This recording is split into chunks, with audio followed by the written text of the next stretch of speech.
I go, her. Why is that? I hate how the necklace isn't like long enough, but whatever. You have to do what you have to do, okay? Why, hello. So today I am going to be doing my most disappointing books of 2018 video. Just like the videos that I do discussing my favorite books of the year, I have to talk about the most disappointing books of the year as well. And I gotta say, I don't hate filming these videos. I don't hate watching them. I actually really enjoy them because I like to see people get harsh when it comes to books, because whether or not I agree with their opinions, I appreciate them. And sometimes I like knowing what to expect when there's a book that I've been looking at and really trying to decide if I want to pick it up, because I have so many other books in the meantime that I should be picking up. So it kind of helps me in that way, and I hope that this helps you guys a little bit as well. All right, so without further ado, I'm just gonna go ahead and get into the video. This is going from least disappointing to the most disappointing books, sort of in that order. So yeah, let's go ahead and get started. The first book that I'm gonna mention on this list is Beneath the Sugar Sky by Seanan McGuire. And some of you guys might be feeling like, what the hell? This is one of your favorite series. What? Why is this book on this list? Like I mentioned, the books at the beginning of this list are much less disappointing than the books on the end of this list. So hold up and let me get this out. Okay. This is book 3 in the Wayward Children series, which is, I feel like, a very sort of older young adult book, or perhaps an adult book that centers around young adults. I absolutely loved the first 2 books, Every Heart a Doorway and Down Among the Sticks and Bones, but this one just left me wanting more. So this book is the 3rd in the Wayward Children series, so I can't go into much detail, but I will say that it goes back to the first book, Every Heart a Doorway, and it follows the characters in that novel. It also follows the daughter of a character who died in that first book, which I was so excited to read because I really liked that character and I wanted to know more about her backstory. I also loved revisiting the characters from the first book. However, the reason that this book is on this list is because I felt like the first 2 books in the series were perfect. They earned 5 out of 5 stars from me. They were the same length as this book. These are novella length books, but they were so well-rounded and complete, and they just were entirely satisfying. Whereas the plot in this book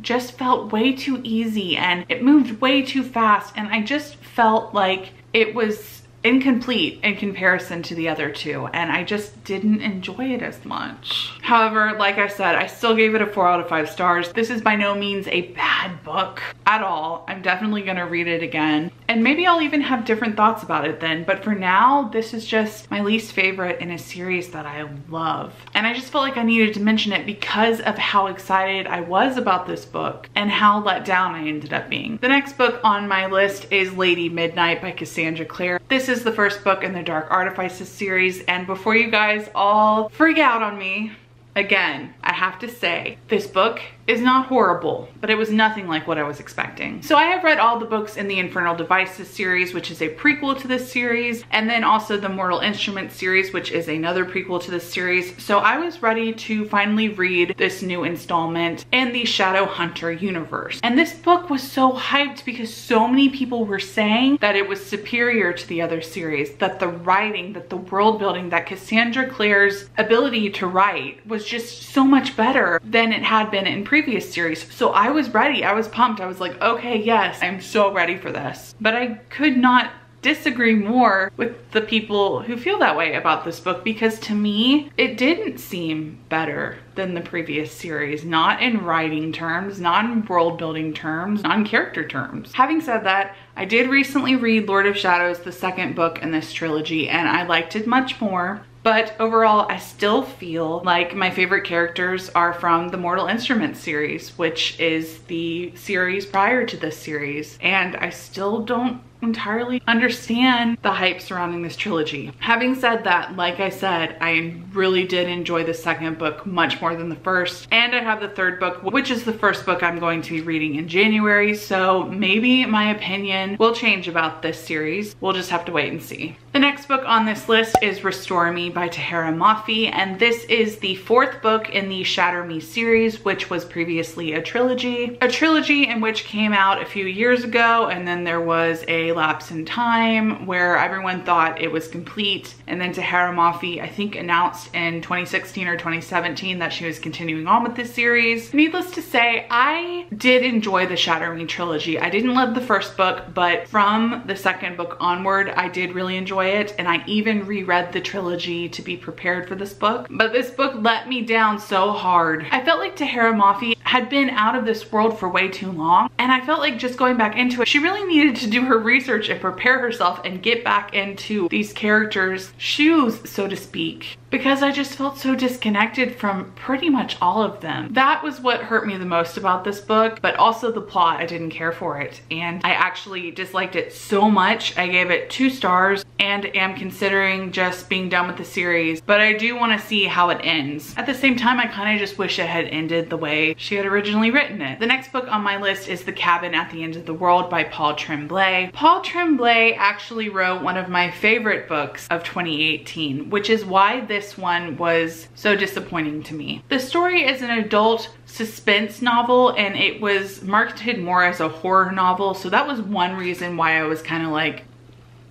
market the book right, please. Suspense and horror are 2 different things, okay? So that was the first thing that kind of made me not super happy about this book. But before I go into that, this story follows a family. And one thing I did like about this book was that it follows a male-male married couple, and they have an adopted daughter named Wen. And I just really liked seeing that depicted in a book because it's something that's just becoming more of the norm, and I love to see that in fiction. But the story follows the family as they leave their home in the city and travel to a cabin in the woods where they are just wanting to get away and spend some time together and just unwind. During their time there, Wen is approached by a group of people who tell her that what is about to happen is not her fault, but that they need her help to save the world. Unfortunately, saving the world involves one of their deaths. So they have to choose between the 3 of them who is going to die to save the world. And this group of people will not leave them alone until they make that decision. So the concept of the story was like, whoa,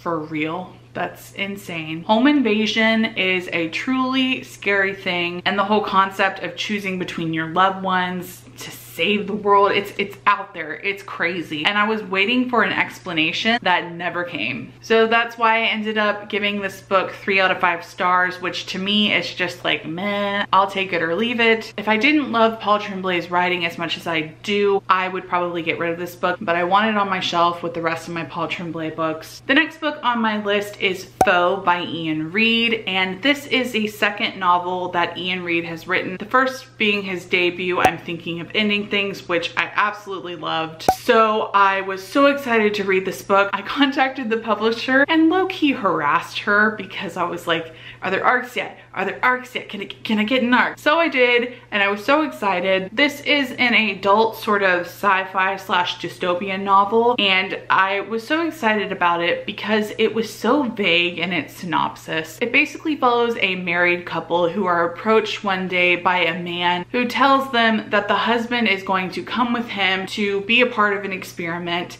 And while he is gone, the wife isn't even going to realize it because she is going to have a very familiar company, that being another version of her husband. It sounds creepy AF. It does. It sounds so unsettling, and there are parts that certainly were. Overall, I just felt really disconnected from the characters in this book, and I feel like you are supposed to feel that way to an extent, but I just felt it maybe a little too much. And because of how much I loved I'm Thinking of Ending Things, this one just really let me down, which maybe it's not fair, maybe it's not. And I do have every intention of giving this book another chance. I do want to buy a final copy because I love Ian Reid, so I want to have all of his work. But in this case, I just really didn't love this one. But at the same time, it did stick with me, and I think about it still. Ian Reid is just such a gifted writer in that way, because even when I didn't give this book 5 stars, I'm still thinking about it. So I guess that says something. The final book on this list is the one that was definitely the most disappointing to me. and it is Beast, A Tale of Love and Revenge by Lisa Jensen. This is a book that I received solicited for review from Candlewick Press, and I was very much looking forward to it because it is a Beauty and the Beast retelling. However, quickly into the story, I think it was about 30 pages, there was a very graphic, very unnecessary rape scene. No decent human being likes reading rape scenes. You just don't. Having said that, I have read books that I have loved that have had rape scenes in them. The reason I have such trouble with this book is that that same character who committed the rape was then redeemed, at least by the author, by the end of this book. I am all for Beauty and the Beast retellings. I am all for morally gray characters, but when you make the Beast character in this story rape someone and then transform back into, like, you know, the good version of themselves and not have to deal with the horrible, vile things they committed while they were not themselves, I'm not here for that. I'm not. I never will be. And this book sucked so much ass. I hated it.